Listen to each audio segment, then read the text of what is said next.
Magandang araw mga calling up, isa namang video ang ating pag-uusapan ngayon. Ito ay tungkol sa pag-aaral ni Rina. Bago yan, pakisuportahan niyo po ang aking YouTube channel Calling Up Community. Please like and subscribe. Ngayon nga mga calling up ay makikita natin na nakasuot na nga ng kanyang uniform itong si Rina. Masaya nga ang ating prinsesa natin mga calling up, excited nga ang dalaga na pumasok ng naka-uniform. Bagay sa kanya ang kanilang uniform, ang ganda talaga tingnan ni Rina mga calling up. Wala naman din sawa si Ate Roda sa paghatid at pagsundo kay Rina mga calling up.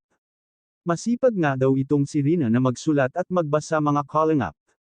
Ang pakina nga ng pinagbago ni Rina kasi marunong na siyang magpasalamat at magmano sa mga nakakatanda nito. Kayo mga calling up, may nakita ba din kayo na improvement kay Rina? Hindi natin ipagkakaila na nandito tayo nakasubaybay sa mga kaganapan sa buhay ni Rina.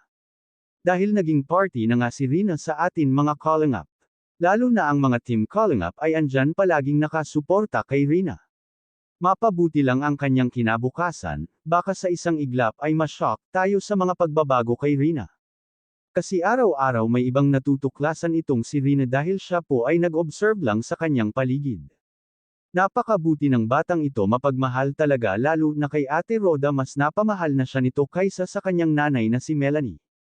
Kasi si Ate Roda lang ang kanyang kasama sa bahay at siya lang din po ang nag-aalaga nito. Sana sa susunod na mga araw ay may update pa tayo kay Rina mga calling up. Hanggang dito na lang, wag nyo din pong kalimutang mag-like, share and subscribe sa mag-amang Calling Up Rab at Calling Up Val Santos Matubang.